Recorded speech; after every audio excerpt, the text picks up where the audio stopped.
छोटे बच्चों के साथ एक गांव में रहती थी। गीता का पति मजदूरी का काम किया करता था। वो लोग बहुत ही गरीबी की हालत में रहते थे। बहुत मुश्किल से 2 वक्त का खाना मिल पाता था।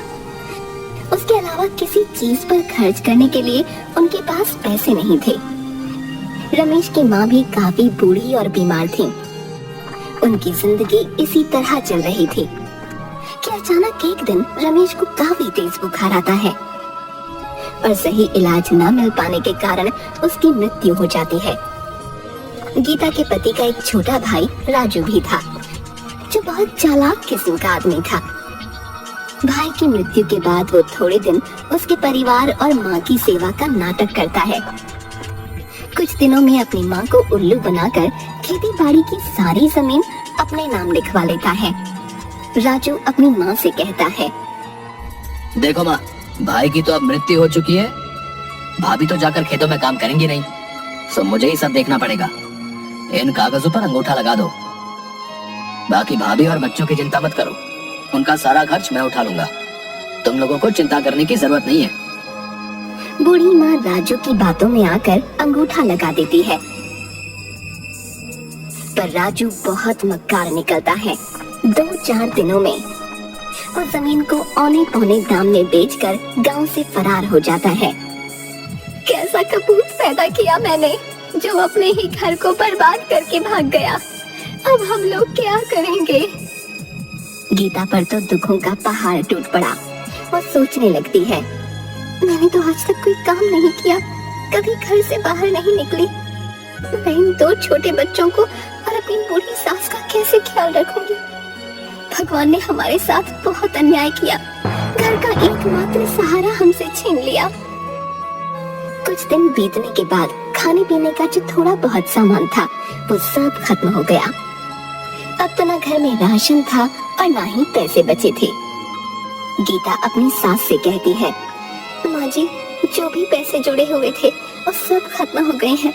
कुछ दिन तो कट गए, पर अब आगे का कुछ सोचना पड़ेगा।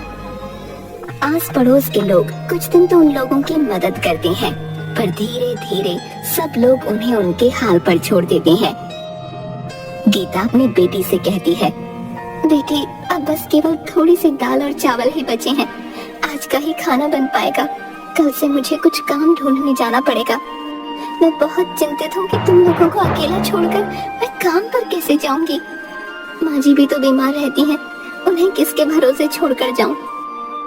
आप चिंता बिल्कुल न करें। आप तो भगवान की इतनी पूजा करती हैं, वो जरूर आपकी मदद करेंगे। हाँ बेटी, अब भगवान ही हमारी मदद कर सकते हैं। तुम भी उनसे प्रार्थना करना। चलो अब खाना खा लो। बच्चों और सास को खाना खिला लेने के बाद केवल थोड़ा सा ही खाना उसके लिए बचा। गीता जैसे ही खाना खाने के लिए बैठी तभी बाहर से आवाज आती है, क्या कोई घर पर है?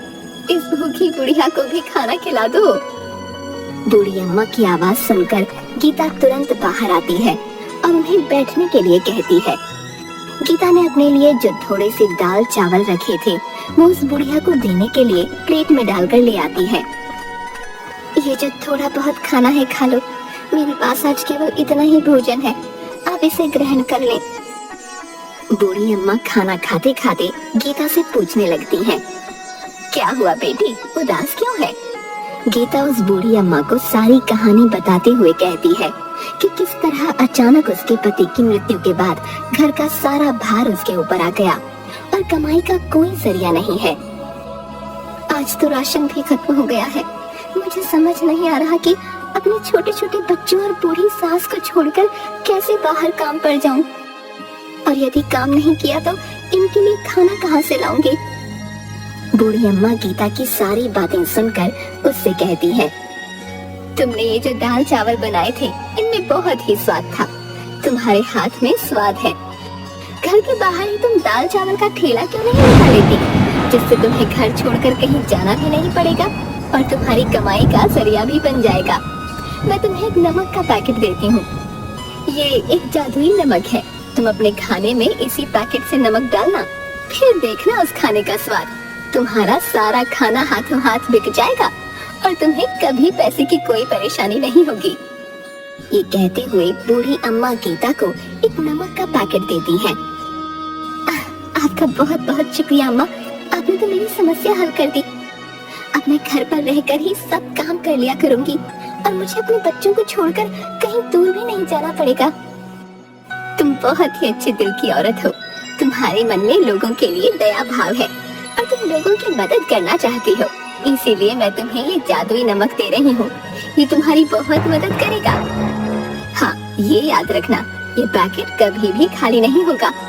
बस तुम इसे एक जगह संभाल कर रख देना और हमेशा खाने में नमक इसी में से डालना। भगवान तुम्हारा भला करेंगे। ये कहते हुए वो बूढ़ी अम्मा वहाँ से चली जाती हैं। गीता अगले ही दिन भगवान का नाम लेकर खाना बनाने का काम शुरू करती है। पहले दिन वो दाल चावल ही बनाती है और उसमें वही जादुई नमक डालती है। वो अपने आसपास के सभी घरों में कहलवा देती है कि आज से वो दाल चावल बनाकर बेचने का काम शुरू कर रही है। जिसे भी दाल चावल लेने हो वो उससे खरीद सकता है। पहले ही दिन कुछ लोग गीता से दाल चावल खरीद कर खाते हैं, तो उसके दाल चावल के स्वाद से वो लोग बहुत खुश होते हैं। गीता बहन, वाह क्या बात है, ये दाल चावल तो बहुत ही स्वादिष्ट है? हम भी रोज घर में दाल चावल बनाते हैं, परंतु ऐसा स्वाद तो कभी भी नहीं आया भाई। हाँ भाई, ऐसे दाल चावल ना गुड्डू की माँ जो है 100 साल लगा कर भी नहीं बना पाएगी, बता रहा हूँ। स्वाद आया भाई सच में। हाँ, गीता के बनाए दाल चावल धीरे धीरे पूरे गांव में मशहूर हो जाते हैं। पूरे गांव भर में उसके दाल चावल की तारीफ होने लगती है। उस जादुई नमक के स्वाद ने अपना जादू चला दिया और गीता के बनाए दाल चावल गांव भर में मशहूर हो गए। अब गीता जितना भी खाना बनाती वो हाथों हाथ बिक जाता। गीता की अच्छी खासी कमाई होने लगी और उसके पास पैसे भी जुड़ने लगे। गीता अपनी सास से कहती है, माँ जी, हमारे बनाए दाल चावल पूरे गांव भर में सबको पसंद आ रहे हैं और रोजाना ग्राहक बढ़ते ही जा रहे हैं। अब हमारे घर में पैसे की कोई कमी नहीं है। मैं सोच रही हूँ क्यों ना मैं अपने साथ काम करने के लिए एक नौकर को रख लूं और हम दाल चावल के साथ साथ सब्जी और रोटी भी बनाकर बेचेंगे, जिससे कि हमारी कमाई और बढ़ेगी। हाँ हाँ, क्यों नहीं बेटी, तुम इतने मन से और साफ सफाई से खाना बनाती हो तो खाने में तो स्वाद आएगा ही। तुम इसी तरह मेहनत करती रहो, भगवान तुम्हें सफलता देंगे। बस फिर क्या था, गीता अगले ही दिन से मुन्ना नाम के एक लड़के को अपने साथ काम करने के लिए रख लेती है। खाना तो गीता ही बनाती थी, जिसमें वो जादुई नमक डालती, परंतु खाना परोसना, ग्राहकों से पैसे लेना और उन्हें खाना डाल कर देना, ये सब काम के लिए उसने मुन्ना को रख लिया। मुन्ना काफी गरीब था और चालाक भी। जब उसने देखा कि गीता का बनाया हुआ खाना इतना बिकता है तो वो सोचने लगा, क्यों ना मैं भी किसी तरह खाना बनाकर अपना अलग ठेला लगा लूं। यहाँ नौकरी करते तो मुझे 4 पैसे ही मिलने वाले, परंतु अपने ठेले से मुझे अच्छी कमाई हो जाएगी। मुन्ना अपने दोस्त से कहता है, अरे यार, ये दिन भर की नौकरी करने के बाद मेरे हाथ में तो कुछ भी नहीं आता। इतनी कम तनख्वाह में भी भला गुजारा होता है क्या? है? मैं सोच रहा हूँ जब गीता औरत होकर इतना कमा सकती है तो मैं क्यों नहीं, मैं भी अलग ठेला लगा लूंगा। जब इस काम में इतनी कमाई है तो मैं अलग से ठेला लगाकर ज्यादा मुनाफा क्यों ना कमाऊं भाई? है? कब तक उस गीता का नौकर बना रहूंगा? पर भाई, ठेला चलाने के लिए तुम्हें गीता जैसा स्वादिष्ट खाना भी तो बनाना होगा कि नहीं? है? अभी तुम कुछ दिन उसे देख देख कर उसके जैसा खाना बनाना सीख लो, तभी नौकरी छोड़ना। हाँ, ये तो तू बिल्कुल ठीक कह रहा है। उसके जैसा स्वादिष्ट खाना बनाऊंगा तभी तो मुनाफा होगा। मुन्ना सोचने लगता है, गीता खाने में ऐसा क्या डालती है जिससे उससे खाने का स्वाद इतना बढ़ जाता है? ये बात पता करनी पड़ेगी। यदि मेरा खाना गीता के खाने की तरह स्वाद बनेगा तभी तो बिकेगा। एक दिन छुपकर मुन्ना गीता को खाना बनाते हुए देखता है। वो बहुत ध्यान से देख रहा था कि गीता ने कोई खास मसाले नहीं डाले, बस एक डिब्बे में से नमक निकाल कर खाने में डाला। मुन्ना सोच में पड़ जाता है, बस केवल नमक मिलाने से खाने में इतना अनोखा स्वाद कैसे आ जाता है? हो ना हो इसी नमक में कोई खास बात है। यदि मैं इसका नमक का पैकेट चुरा लूं तो मैं भी इससे जो खाना बनाऊंगा उसमें वैसा ही स्वाद आएगा जैसा कि गीता के खाने में आता है। बस फिर क्या था, मुन्ना लालच में आकर गीता का नमक चुरा लेता है और चुपचाप उसे अपने घर ले जाता है। गीता की बेटी ने मुन्ना को नमक चुराते हुए देख लिया था। वो सारी बात अपनी माँ को बता देती है। गीता ये सुनकर बहुत परेशान हो जाती है कि उसका नमक चोरी हो गया। अब उस जादुई नमक के बिना वो खाना कैसे बनाएगी। वो रोते रोते भगवान के आगे प्रार्थना करने लगती है, हे भगवान मेरी मदद करो।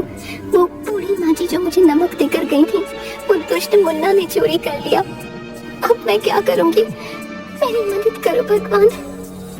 गीता जैसे ही रसोई घर में खाना बनाने जाती है, वो देखती है कि वैसा ही नमक का एक और पैकेट वहाँ पड़ा है। गीता ये देखकर बहुत हैरान हो जाती है कि ये नमक का पैकेट यहाँ कैसे आ गया। गीता भगवान का शुक्रिया अदा करती है कि उन्होंने उसकी मदद की। वो तुरंत जादुई नमक से खाना बनाने लग जाती है। उधर दूसरी ओर मुन्ना भी उस चुराए हुए नमक से खाना बनाकर अपने ठेले पर लगाता है और सभी लोगों से कहता है, आइए आइए और मुन्ना के ठेले पर आकर स्वादिष्ट खाना खाएं। लोग मुन्ना के ठेले पर खाना खाने आते भी हैं, पर जैसे ही वो लोग खाना मुंह में डालते हैं, उसे थूकने लगते हैं। अरे थू थू थू थू थू थू, हैं? इतना बेस्वाद और गंदा खाना है। इसमें तुमने नमक मसाले डाले हैं या जहर डाला भाई? हैं? थू थू थू थू थू थू। हमारे सारे पैसे बर्बाद कर दिए। ये खाना तो कोई जानवर भी नहीं खाएगा। लाओ हमारे पैसे वापस करो। सभी लोग मुन्ना को भला बुरा कहने लगते हैं और अपने पैसे वापस लेकर वहाँ से चले जाते हैं।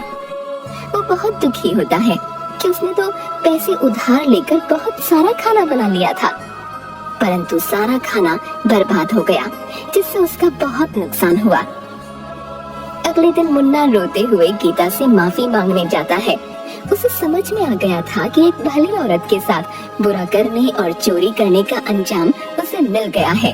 वो गीता के आगे हाथ जोड़ते हुए कहता है, गीता बहन मुझे माफ कर दो। मैंने तुम्हारा जादुई नमक चुराकर फायदा कमाने की सोची, परंतु मैं ये भूल गया कि जादुई चीज तो उसी व्यक्ति के यहाँ काम करती है जिसे वो दी जाती है। मैंने लालच में अंधे होकर तुम्हारा जादुई नमक चुरा लिया। मुझे माफ कर दो और मुझे अपने पास दोबारा काम पर रख लो। मैंने तुम्हारे यहाँ नौकरी छोड़कर बहुत बुरा किया। मेरे छोटे छोटे बच्चे भूखे मर जाएंगे। मुझ पर दया करो। मैं आइंदा कभी भी तुम्हें शिकायत का मौका नहीं दूंगा। मुन्ना को इस तरह से रोते देख गीता का मन पसीज जाता है।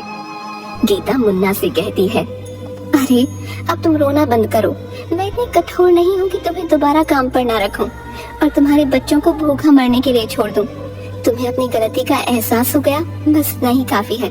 पर आगे से हमेशा ये बात याद रखना कि किसी दूसरे की चीज पर अपनी नियत खराब मत करना, क्योंकि चोरी की चीज कभी तुम्हें अच्छा फल नहीं देगी, बल्कि उसके दुष्परिणाम ही तुम्हें भुगतने पड़ेंगे। मुन्ना को अपनी गलती समझ आ जाती है और उसके बाद से वो पूरी ईमानदारी के साथ गीता के यहाँ काम करने लगा।